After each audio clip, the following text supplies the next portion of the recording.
All right, so first one is a chain rule. The outside function is cosine, the inside function is 3x.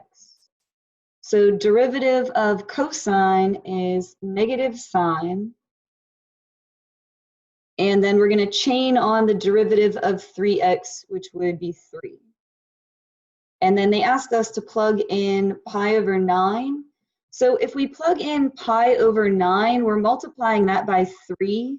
We would have 3 pi over 9, which is going to reduce to pi over 3. So it would look like this, and then it would reduce to pi over 3. So going to our unit circle, here is pi over 3. Across from the pi over 3, we get square root of 3 over 2. And some people like to remember the ones with the 3's in them go across from each other. However you want to remember that. But across from that would be square root of 3 over 2. And then down here is a half. Now we're trying to do sine of that. Sine is the y value, so that would be this one. And we're going to make it negative. So it'll be negative square root of 3 over 2 times 3. And so that answer is E. They put the 3 in the fraction. It was negative 3 square root of 3 over 2. But that one is E. Number 2 is a chain rule that has 3 links in the chain. So the most outside is the squared, inside of that is cosine, and then inside of that is 3x. So we're going to do the squared first. It's going to come down, and then that'll drop to a 1. You don't need to write the 1. I just did it so that you can see the power rule happening there. All right, so we're done with that power. Now we're going to chain on derivative of cosine, which is negative sine. And then we're going to chain on the derivative of the 3x, which is 3. Now this is all one term, so there's really not much you can do with this, but they would have put the negative out front and then multiplied the 2 and the 3. So we would have negative 6 and then times the rest of this. So that one is A.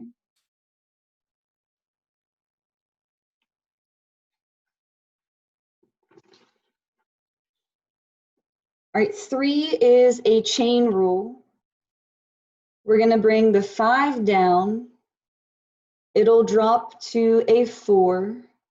And all the guts of the problem, like all this inside stuff, is going to stay the same. And then we're going to chain on the derivative of that inside stuff. So that would be 3x squared minus, and then derivative of cosine would be negative sine. So we would have minus negative sine. So that is going to be plus sine of x. So that one, it's going to have to be one of these ones down here. I think that one is E. Yes, that one is E.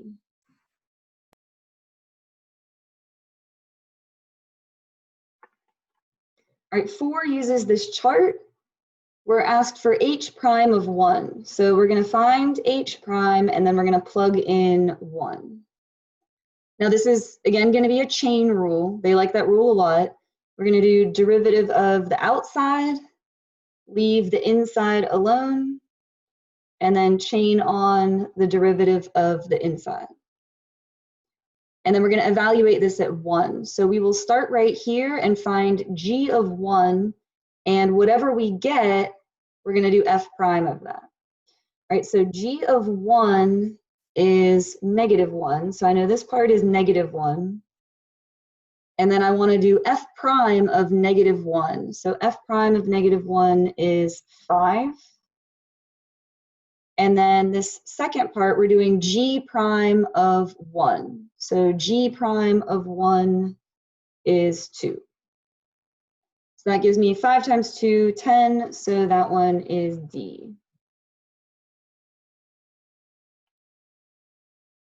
All right, 5 is going to be a product rule. I'll color code this for us here. The first function is the x squared. The second function is the sine of 2x.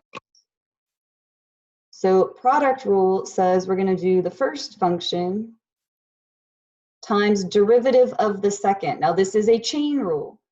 Derivative of sine is cosine, and then we have to chain on the derivative of 2x.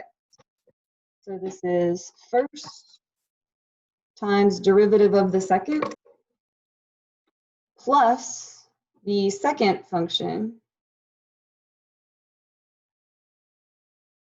times derivative of the first. So derivative of x squared would be 2x. And then when we go to look at these choices, like I was saying, if it's free response, you can stop, but if it's multiple choice, you have to simplify it as far as they did to be able to pick your answer. And it looks like they factored a 2x out of these, so we're gonna have to do that as well. So if I factor out a 2x, this 2 would be taken out, and one of these x's would be taken out. So we would be left with x cosine 2x plus, and if we factor out the 2x from here, we'll just be left with the sine of 2x. So that one is E. All right, this one is just asking for the derivative. Again, it's a chain rule. Derivative of sine is cosine. And then we have to chain on a 3 for the derivative of the 3x. So it is 3 cosine 3x, and so that one is E.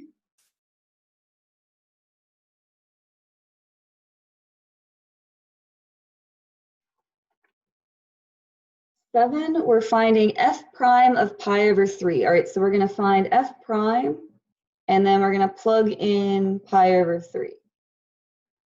So this derivative is a real simple one. Derivative of sine is just cosine.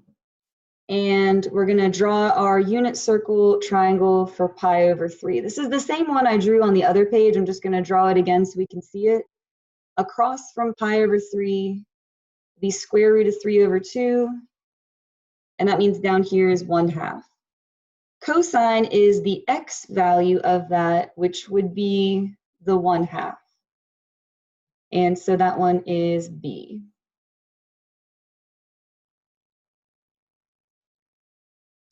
All right, for 8, they want f prime of pi over 6. So we're going to find f prime, and then we're going to plug in pi over 6. This is a chain rule. So derivative of tangent is secant squared.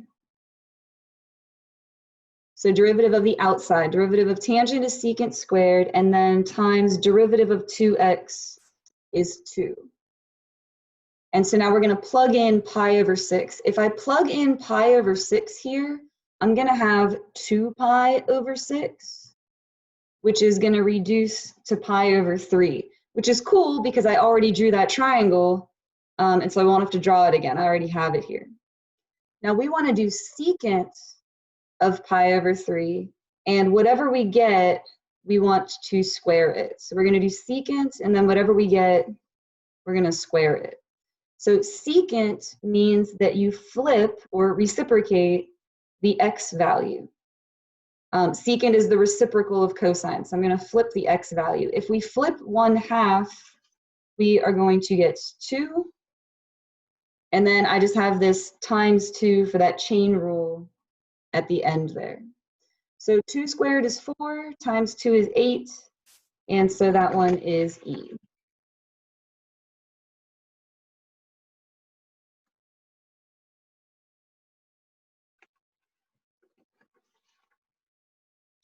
All right, here we have 2 totally separate terms separated by the subtraction. So we're going to do derivative of tangent and then minus and then do derivative of cotangent. So derivative of tangent is secant squared minus derivative of cotangent is negative cosecant squared. So this would be minus negative, so that'll be plus cosecant squared. And so that one is E. And then last one, we have this function x over x plus 2. What points x, y on the graph have the property that the line tangent to f has a slope of 1/2? Okay, well, slope of a tangent line means derivative, and they're saying that they want that to be 1/2. So we're going to get this derivative and set it equal to 1/2. This derivative is going to involve a quotient rule. So quotient rule says we want the denominator times derivative of the numerator, which would be 1, minus the numerator times derivative of the denominator, which would also be 1. Derivative of x is just 1, and then 2 is a constant, so it's gone. And that is over the denominator squared. So cleaning up this numerator a little bit, you can basically ignore these 1s. We've got x plus 2 minus x. So x plus 2 minus x, that would just be 2. Denominator is going to stay the same. And they said they want us to equal 1/2. And so we are going to cross multiply. 2 times 2 would be 4. And all of this times 1 means it's not going to change. So just x plus 2 squared. Now to get rid of the squared, we're going to square root. And whenever you put the square root in there, remember you have to do plus and minus. So this is going to split, and we're going to have 2 separate problems. One for the positive 2, and then we'll have a separate one for the negative 2. Square root of 4 is plus and minus 2.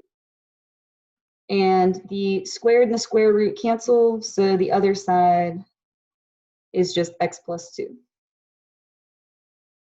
And so solving this one will give us 0. And solving this one will give us -4. So out of the choices, the one that has x values of 0 and -4 is C. So that one will be C.